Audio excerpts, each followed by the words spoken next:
You love your afternoon coffee. It's the ritual that gets you through the slump, the warm comfort in a cup. You tell yourself, it's just one, it doesn't affect me that much. Yet you find yourself lying in bed at night, feeling tired but wired, unable to quiet your mind.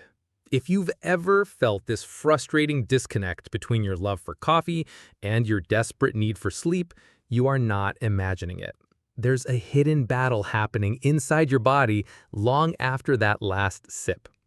In this video, we're going to expose coffee's hidden impact on your sleep by introducing a simple scientific concept called half-life. You're going to learn the precise, non-negotiable cutoff time for your last cup, and I'll give you a single, memorable rule, the 10-hour rule, that will allow you to enjoy your coffee and protect your deep sleep. We are the Sleep Protocol, and today we're decoding the world's favorite drink. To understand when to stop, we must first understand the elegant chemical warfare happening inside your brain.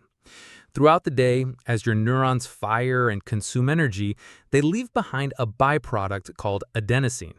Think of adenosine as your brain's natural sleep pressure gauge.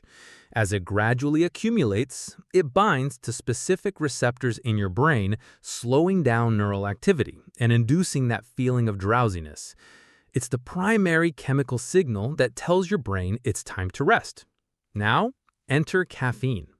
The caffeine molecule is a masterful imposter. Its chemical structure is so remarkably similar to adenosine that it can fit perfectly into the adenosine receptors, blocking them. It's like putting a piece of tape over a keyhole. Adenosine can't get in to do its job, so your brain never gets the slowdown signal. This is the source of caffeine's alert, focused feeling. But here's the catch. The caffeine doesn't stop the adenosine from being produced. It just builds and builds up in the background. But the caffeine itself doesn't just disappear. Your body must meticulously break it down, a job primarily handled by a specific enzyme in your liver called CYP1A2. And the rate at which this enzyme works is measured by a crucial concept called half-life. The half-life of a substance is the non-negotiable time it takes your body to metabolize and eliminate 50% of it. For caffeine, in a healthy adult, this half-life averages around 5 to 6 hours. Let's run the real-world numbers and see why your afternoon coffee is a saboteur in disguise. You drink a standard cup of coffee, let's say a modest 200 milligrams of caffeine, at 3 p.m. 6 hours later, at 9 p.m., as you're settling down for the night, you still have 100 milligrams fully active in your bloodstream. That isn't a small amount. It's the equivalent of drinking a full shot of espresso right before you start your wind-down routine. But the chemical faucet doesn't just turn off. It keeps leaking. 6 more hours later, at 3 a.m., when your brain should be in its deepest, most restorative state of physical repair, there are still 50 milligrams of this powerful central nervous system stimulant circulating through your brain. That's a quarter cup of coffee chemically affecting your brainwaves in the middle of the night. That single afternoon cup is a neurological guest that dramatically overstays its welcome. And its most devastating impact isn't just about keeping you from falling asleep. It's about destroying the quality and architecture of the sleep you do get. Caffeine is particularly brutal on your slow wave sleep, more commonly known as deep sleep. This is the phase responsible for physical restoration and hormonal regulation. Caffeine's stimulating effect on the central nervous system physically prevents your brain from generating the high-amplitude delta waves that are the very definition of this restorative stage. Even if you manage to fall asleep, your sleep is shallower, more fragmented, and less physically repairing.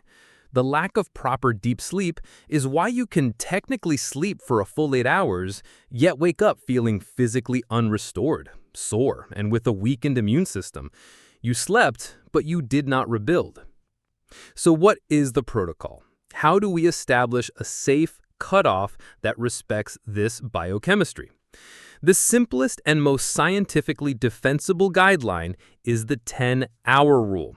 The logic is precise. You take your target bedtime, the time you want to be fully asleep, and you subtract 10 hours. That result is your non-negotiable caffeine curfew for the day. Why 10 hours? This duration allows your body to progress through approximately 2 full half-lives.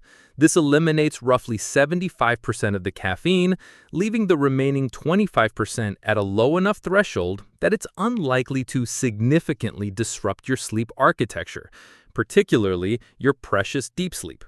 It's the optimal balance between enjoying the benefits of caffeine during the day and protecting the integrity of your sleep at night. Let's make this immediately practical. Pull out your phone and open your calendar or a calculator right now. What time do you need to get up? Now calculate your ideal bedtime using our 90-minute cycle rule. Let's say your target bedtime is 11 p.m. Your final sip of any caffeinated beverage, and that includes coffee, but also black tea, green tea, many sodas, and energy drinks, must be no later than 1 p.m. Is your bedtime 10 p.m.? Your curfew moves to noon.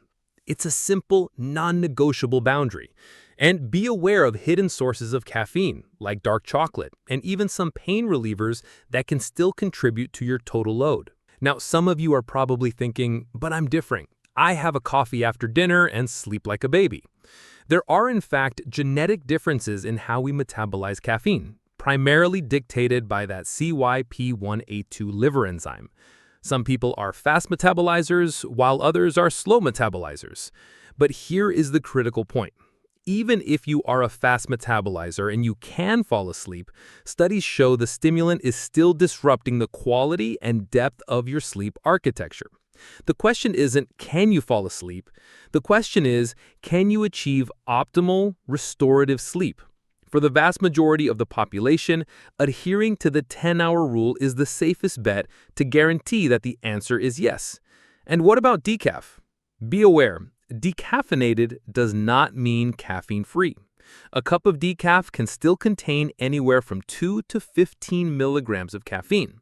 If you are extremely sensitive, even this small amount close to bedtime can be disruptive. We all have our own relationship with coffee. For many of us, that afternoon cup is a cherished ritual. So my question for you is this: what does that ritual mean to you? And after hearing the science, are you willing to try shifting it? Share a story in the comments about your own coffee habits and how you think they might be secretly affecting your nights. Your experience could give someone else the motivation to try this protocol. And now that you know how to time your caffeine correctly to protect your deep sleep, the next logical step is to learn how to master your other key sleep hormone. That's why the video that's appearing on the screen right now is our complete review on the melatonin supplement. It's the other side of this hormonal coin. Click on it, and I'll see you there.